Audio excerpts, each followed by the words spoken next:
Welcome to the Deep Dive. Today, we are attempting something truly ambitious. We're trying to unpack a career so contradictory, so vast, that it often feels like we're talking about half a dozen different people. It really does. We're diving into the life and work of Terence Graham Parry Jones, the Welsh actor, comedian, director, historian. The list just goes on. He really was a true polymath. I mean, born in 1942, lived to 2020, and in that time, he just filled so many different roles. And most people, they know him as one of the 6 founding members of Monty Python. Oh, absolutely. He's that guy, the man who loved playing those screeching middle-aged women. Right, the Pepper Potts.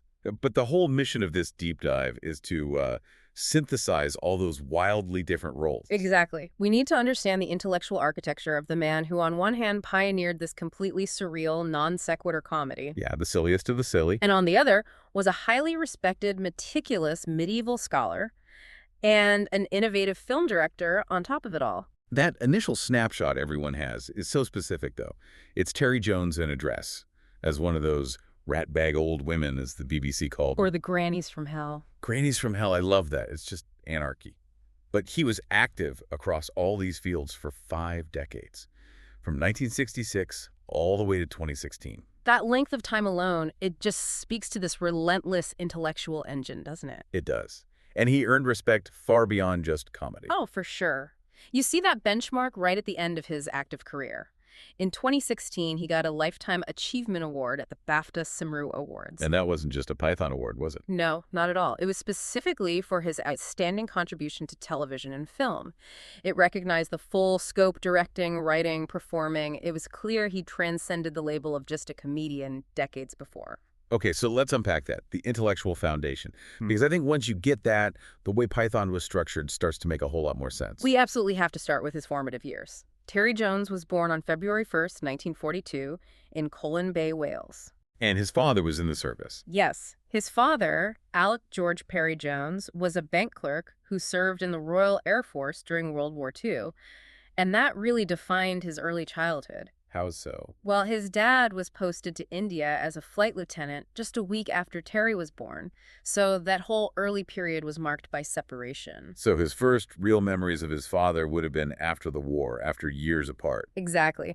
The family reunited when the war was over, and they moved to Claygate in Surrey when Jones was about 4.5. And he was a good student. Oh, he excelled. He went to Esher COE Primary and then the Royal Grammar School in Guildford. He was highly regarded there. He was even school captain in his final year, 1960-61. Which leads him to Oxford. And this is where it all seems to come together. English, history, and comedy. It's the perfect nexus. He went to St. Edmund Hall, Oxford, and he was officially there to read English. But as he put it, he strayed into history. And that's where the medieval fascination started. That's it. It began right there, from reading Chaucer for his English course. That deep fascination just took hold and never let go. And it wasn't just a hobby. He graduated with a very solid 2.1. And of course, crucially, Oxford is where he meets Michael Palin. The most important collaboration of his life, without a doubt. They met and started doing comedy together in the Oxford Review. Jones was a year ahead, but they just clicked. What was it that made them work so well together? Palin recalled that Jones was just, a nice bloke, no airs and graces. But the key was their shared vision. They both wanted to do character-driven comedy, not just simple set-up punchline jokes. They were already thinking about a different kind of structure. A more absurd narrative-breaking style. And that vision immediately got them work on the professional circuit that was defining British comedy in the late 60s. Right, they were part of that whole scene. Absolutely. Their pre-Python work is so foundational. They wrote for shows like Twice a Fortnight, The Frost Report. They even co-created The Complete and Utter History of Britain in 1969. And Do Not Adjust Your Set was a big one, right? Huge. It ran from 67 to 69, and that's where they worked with Eric Idle and David Jason. You can see all the pieces of Python coming together. So by the time the whole group, Jones, Palin, Chapman, Cleese, Idle, Gilliam formed Monty Python's Flying Circus, Jones's ideas about structure were already fully formed. And this is the key insight. His biggest contribution wasn't playing the Pepper Potts, it was structural. When you look at what made Python so radical, it was Jones who insisted on dismantling the whole idea of a sketch show. We really need to spend a moment on this because it's probably the single biggest leap forward in sketch comedy history. It really is. Most comedy back then was so rigid. You had a setup, you had the sketch, and then you had the big punchline at the end, and Jones just said, no. He actively shunned the punchline. It was an act of really intellectual anarchy applied to format. Why, though? What was the thinking behind it? Jones understood that the punchline gives the audience a sense of closure, of comfort. It's predictable by taking it away, by having a stop or morph into a Terry Gilliam cartoon. Or have a giant foot come down. Exactly. The humor becomes more unsettling, more surreal, and crucially, you never knew what was coming next. He ensured the sketches just flowed from one absurdity to another by completely defying your expectation of a neat ending. You know, it's so compelling when you think of him as the historian he was becoming. How do you mean? Well, a historian who loves Chaucer and medieval texts is used to fragmented narratives, to stories that don't have neat conclusions. He basically applied the structure of historical manuscripts to television comedy. That is a brilliant connection. I'd never thought of it that way, but it's perfect. He was demanding that the audience work a bit, whether it was to understand why a sketch ended a certain way or why the Middle Ages were actually sophisticated. The transition itself became the joke. The non sequitur was elevated from just a random line to a formal artistic device. It turned the very structure of the show into a statement about the absurdity of, well, everything. And that desire for control over the structure, that naturally leads him to want to control the visuals, too. It leads him behind the camera. Absolutely. He had to translate that structural anarchy into a visual language. And that brought him to his directorial debut, co-directing Monty Python and the Holy Grail in 1975 with Terry Gilliam. A legendary film, but also famously chaotic to make, right? That co-direction was a source of tension. It was, and you can see it in the film. You have this incredible mix of Gilliam's highly stylized, almost grotesque visual sense. The look of the Black Knight, the castle interiors. Mixed with Jones's focus on character and narrative. It's an explosive combination, but it's not purely a Terry Jones film. It was the next ones, where he had sole control, that his own style really emerged. So he was the sole director on Life of Brian and The Meaning of Life.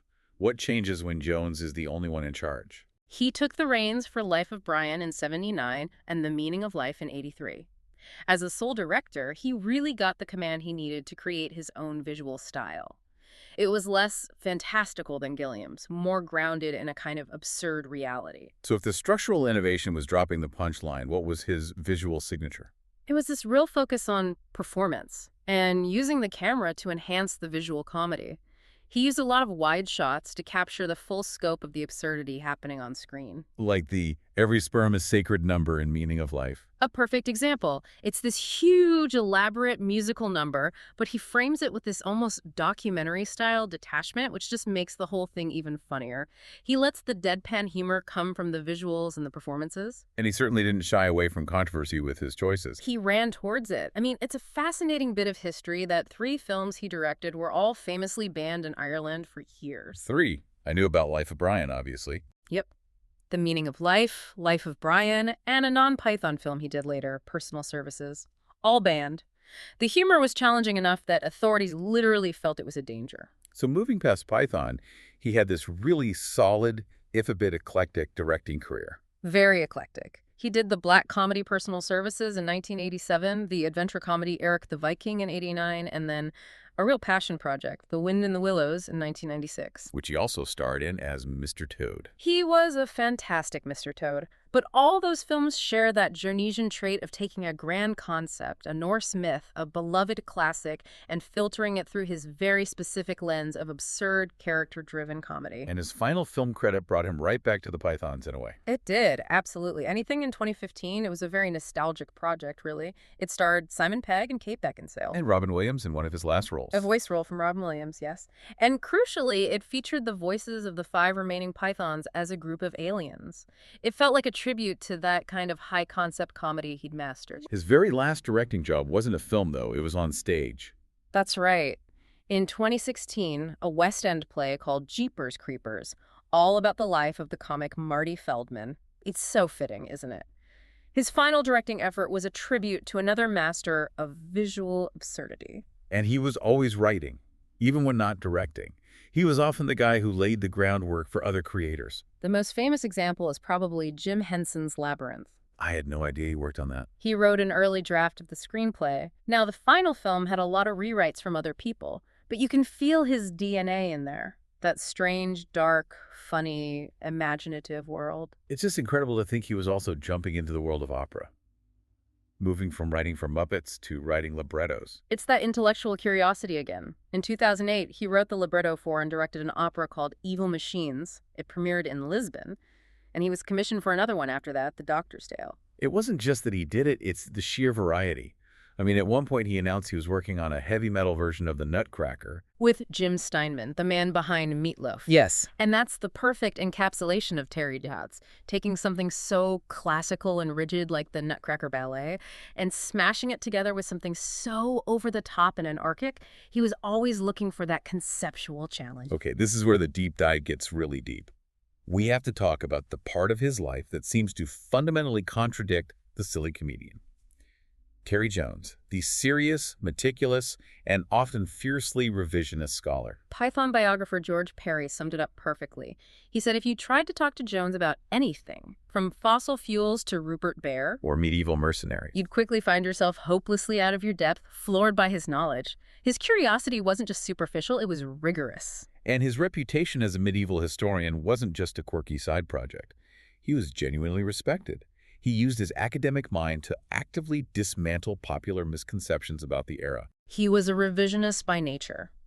His scholarship often involved these radical reinterpretations. His first major academic book, from 1980, was hugely influential, Chaucer's Knight, The Portrait of a Medieval Mercenary. Now, this book really made waves in academic circles, didn't it? What was the core argument?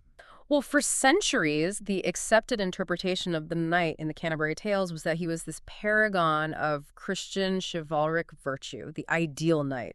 Jones just didn't buy it. He went back and, almost like a detective, forensically examined the historical records of the 15 battles the knight claims to have fought in. And what did that reveal? Jones argued that if you actually look at where he fought, the portrait that emerges is much darker. He argued the knight was basically a professional mercenary, a killer for hire, driven by profit, not piety. It completely upended the romantic view by applying cold, hard historical rigor to a literary text. That is the essence of his disruptive impulse, isn't it? Taking an established, beloved narrative and just flipping it on its head by examining the fine print. It's the unifying theme of his entire life. He did it again in 2003 with a book called Who Murdered Chaucer?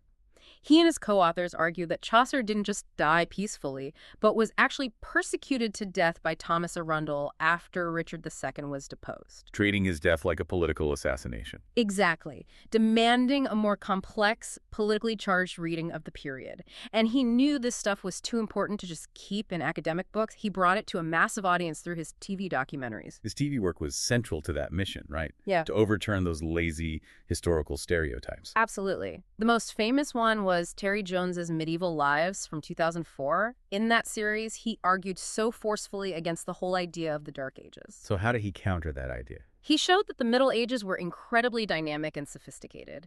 He talked about achievements in science, architecture. He challenged the myth of everyone being dirty by pointing to the existence of public baths. He was so passionate about showing the period was driven by curiosity and invention, not just superstition. And that work was recognized as serious historical writing, not just entertainment. Oh, definitely. He got an Emmy nomination in the U.S. for Outstanding Writing for Nonfiction Programming for that series. Think about that for a second. The man famous for the Nudge Nudge sketch is getting Emmy nominations for serious historical writing. It's the duality. He continued that mission with Terry Jones's Barbarians in 2006. Right, where he flipped the script on the Roman Empire. He did. He presented the cultural achievements of the so-called barbarian peoples in a really positive light and argued that the traditional Roman accounts were basically propaganda. So he was treating Roman history the same way he treated Chaucer's Knight. Precisely. He argued the sack of Rome in 410 wasn't just savagery, it was a consequence of Roman imperial policy. He showed these groups, Goths, Vandals, had complex societies that were just erased by the dominant Roman story. And the list of his documentaries is just immense. Crusades, ancient inventions, the surprising history of sex and love. The hidden history of Egypt, the hidden history of Rome. He was just relentlessly curious. He even did documentaries on math and technology like The Story of One. So we have the serious historian, but the comedy writer was still going strong, especially with Michael Palin. That bond never broke. They wrote the anthology series Ripping Yarns together, which was a brilliant parody of old-fashioned boys' adventure stories. And they wrote a play together, too. They did, a one-act play called Underwood's Finest Hour. The premise of that play is so perfectly British and absurd. It's the definition of it. It's about an obstetrician who's trying to deliver a baby, but he's completely distracted because he's listening to a crucial test match on the radio. The juxtaposition of life and death with the slow pace of cricket, that's pure Jones and Palin. It's their genius. Yeah. And he also translated that wit for a younger audience. He was a very successful children's author. With titles like Fantastic Stories and The Beast with a Thousand Teeth. And my personal favorite, a poetry collection called The Curse of the Vampire Socks. It just sounds like a Python sketch. He even brought that medieval parody into children's animation. With Blazing Dragons, which ran in the late 90s. And again, a classic Jones twist. It parodied Arthurian legends, but the dragons were the sophisticated, civilized heroes. And the humans were the villains. Exactly. Always challenging the archetype. We also have to mention his work in the Douglas Adams universe. Yes, he wrote the novel Douglas Adams's Starship Titanic, based on the computer game. It was a perfect match of styles, that cosmic absurdity. And a really interesting detail about his publishing life. He was actually fundamental to a whole new publishing model. This is crucial. It shows how forward-thinking he was. In 2011, his book Evil Machines was the very first book published by Unbound. The crowdfunding publisher. Right. He provided so much support for that model as it was getting started. He wasn't just disrupting art, he was willing to disrupt the business of art, too. So whether it's tearing down punchlines or historical propaganda, he was always the intellectual disruptor. And that translated directly into his political voice. He did not shy away from using his platform, that's for sure. In a 1984 interview, he was asked about his politics, and he said, "If I had any political convictions, I would say that I am an anarchist." Anarchism. That seems to fly in the face of the rigorous structure he applied to his historical work. How did he define it? He clarified it. For him, anarchism wasn't chaos. It was a belief in government from the bottom up, fundamentally anti-authoritarian. Which links directly back to his historical work. It does. He was challenging the top-down narratives of the Romans, the authoritarian interpretations. His history, like his politics, demanded autonomy for the individual. And he used his writing to campaign against geopolitical decisions he saw as flawed. He was one of the most visible public opponents of the Iraq War. He wrote these scathing columns for The Guardian, The Telegraph, The Observer, just condemning the war. And he particularly mocked the war on terror. His quote on that is a perfect piece of intellectual satire. It is. He said declaring a war on terror was like declaring war on an abstract noun. A classic Jones critique, exposing the absurdity of the language itself. He saw the language of politics as just as deserving of satirical dismantling as anything else. And those columns were collected in a book, Terry Jones's War on Terror. He also weighed in on the Scottish independence referendum in 2014. He did. He was one of 200 public figures who signed a letter to The Guardian hoping Scotland would vote to remain part of the UK. He was always engaged. Now, before we get to his final years, we have to touch on some of the wonderful niche details, like his surprising connection to beer. This is a great one. He was a member of CAMRA, the Campaign for Real Ale. And to prove his commitment, he co-founded his own microbrewery in Herefordshire, the Penrose Brewery. And the building is still a pub, right? It is. It's now called the Python's Arms, a perfect little footnote to his life.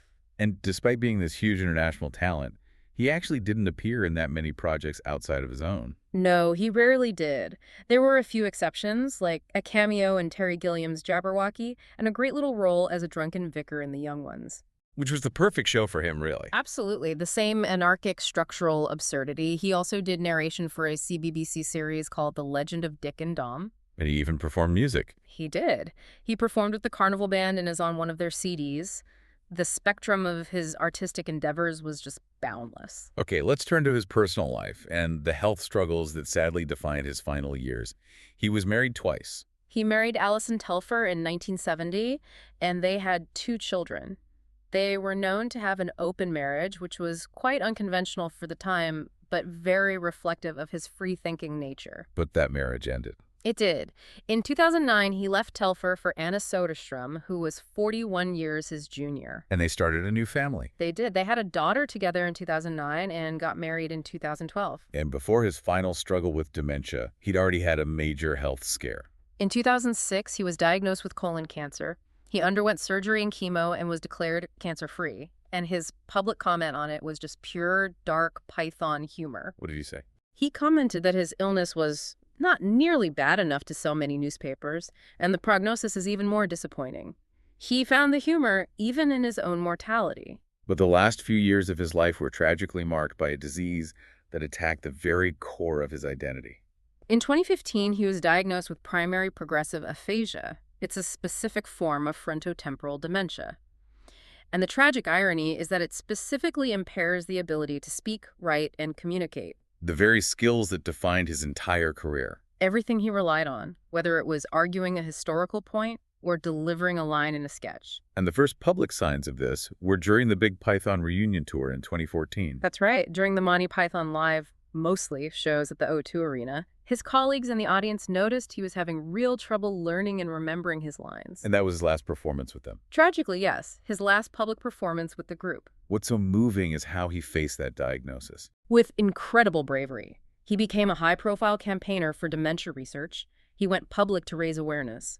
And in a final selfless act of scholarship, he donated his brain to dementia research. And that profound ability to communicate, it just deteriorated so quickly. By September 2016, he couldn't give interviews anymore. By April 2017, the loss was almost total. He could only say a few words. He passed away in January 2020. At the age of 77 from complications of dementia, he was remembered with a humanist funeral ceremony. It's an incredibly poignant end to the story. A master of complex language and absurdity, losing the very tool he used to organize and express his brilliant thoughts. It really underscores that central duality we've been talking about.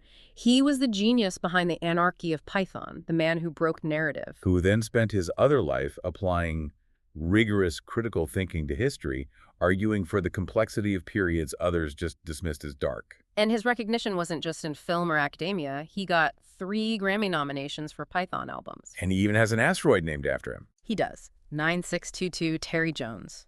A cosmic nod to a man whose humor was often literally out of this world. So the final takeaway here, as we connect all these threads, it has to be that shared impulse to challenge everything.